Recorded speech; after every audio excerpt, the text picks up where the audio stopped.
नैतिक टेल्स। सुबह उठकर वनजाक्षी देखती है कि जहाँ पिछली रात को एक छोटा सा पौधा था, वो अगले दिन एक बड़ा 6 फुट वाला पेड़ बन चुका था। और इतना ही नहीं, उनपे बैंगन भी इतने भरे भरे और 4 गुना बड़े भी उग गए थे। ये देख वनजाक्षी अपनी आंखों का खुद यकीन नहीं कर पा रही थी। पेड़ के पास आकर उसे जांचने लगती है।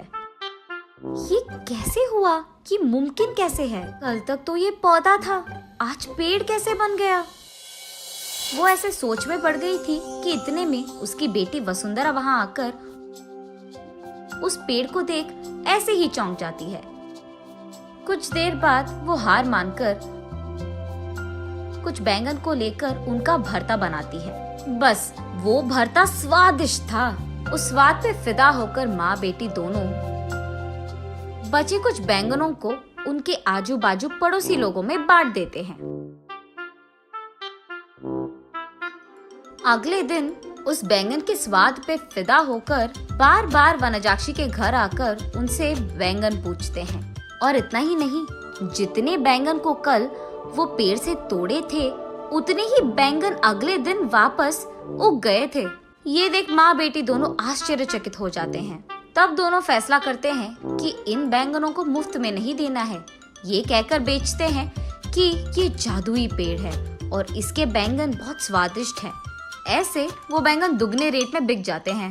कुछ ही दिनों में इन स्वादिष्ट बैंगनों के बारे में और वो बड़ा सा बैंगन के पेड़ के बारे में इधर उधर बात फैलकर आजू बाजू पड़ोसी शहर तक पहुंच जाता है। इसलिए हर रोज सुबह शुरू होते ही पेड़ में भर के बैंगन उगते थे और उनके लिए लोगों की लाइन लग जाती थी सुबह सुबह, और वो भी वनजाक्षी के घर के बाहर। वनजाक्षी का पैसों का डिब्बा हर रोज पैसों से भर जाता था और ये बहुत साधारण सी चीज होती थी।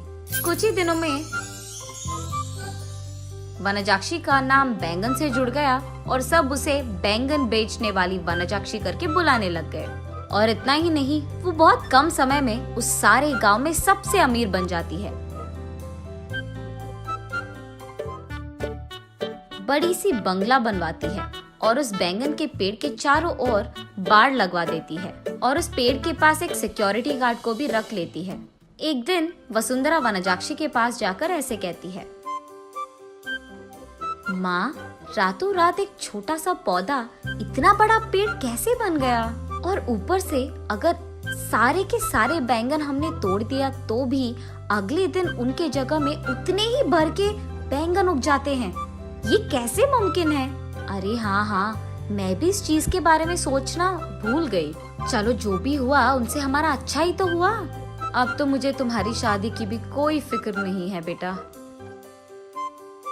ऐसे कहती है। और ठीक तभी वनजाक्षी को एक बात याद आती है। उस समय में जब भी वनजाक्षी के लिए रिश्ते लाते थे तो कुछ भी सेट नहीं होता था। अगर वसुंधरा को लड़का पसंद आ गया तो लड़के वालों को इनका दहेज नहीं पसंद आता था, और अगर लड़के ने वसुंधरा को पसंद कर लिया तो वसुंधरा को वो लड़का पसंद नहीं आता था। ऐसे बहुत सारे रिश्ते देख देख कर वनजाक्षी थक कर ये सोचने लगती है कि शायद उसकी बेटी के कुंडली में कोई दोष है, इसीलिए वो बहुत सारे पूजा पाठ करवाती रहती थी। ऐसे ही एक दिन वो मंदिर में पूजा करवा के घर लौटती रहती है। तब रास्ते में उसे एक बैंगन का टुकड़ा नजर आता है। उसे लेकर वो अपने घर के सामने रख देती है। और कुछ दिन बाद उस जगह में एक छोटा सा पौधा उग गया था। मंदिर जाने से पहले उन बैंगनों को देख वनजाक्षी सोचती है, घर आने के बाद ना इन बैंगनों का एक बहुत अच्छा भरता बनाना है मुझे। यही सोचते हुए वो मंदिर चलती रहती है। रास्ते में वो ऐसे सोचती है, अगर कोई वो बैंगन को लेके गया तो? वो फैसला करती है कि जल्दी जल्दी वो मंदिर जाकर भगवान की प्रार्थना करके बाहर आ जाएगी। वापस आते वक्त उसे रास्ते में एक साधु नजर आते हैं। उनके पास जाकर वो ऐसे पूछती है, स्वामी, मैं मेरी बेटी की शादी करवाने के लिए बहुत कोशिश कर रही हूँ, लेकिन नहीं हो रहा है।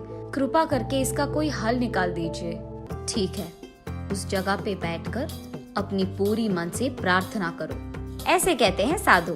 तब वनजाक्षी उस साधु के सामने बैठकर इसी डर में पड़ी रहती है कि कहीं कोई उस बैंगन को चुरा ना ले।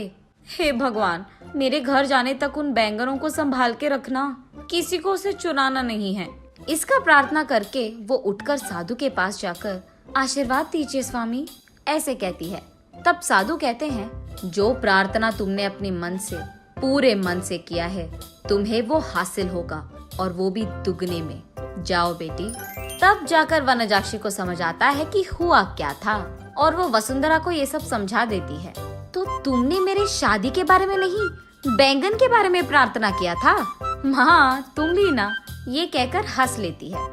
चलो जो भी हुआ, हमारा तो भला ही हुआ ना बेटी। इस बैंगन के पेड़ के वजह से हम अमीर बन गए हैं, और कल ही तुम्हारा स्वयंवर है, तैयार हो जाओ। ये कहकर आजू बाजू पड़ोस के सारे गांव में डंडोरा पिटवाती है कि उससे भी अमीर लोग उसकी बेटी से शादी करने के लिए स्वयंवर आ जाए।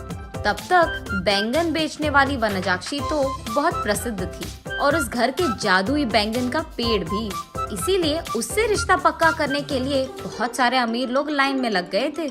उनमें से अमीर और अच्छा दिखने वाले एक आदमी से वनजाक्षी अपनी बेटी वसुंधरा की शादी करवा लेती है।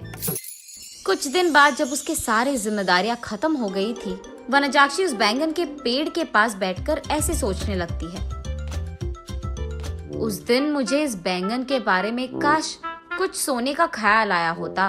बैंगन के बदले में सोना दुगने में मिल जाता था, तब मैं और अमीर बन जाती थी। हाँ।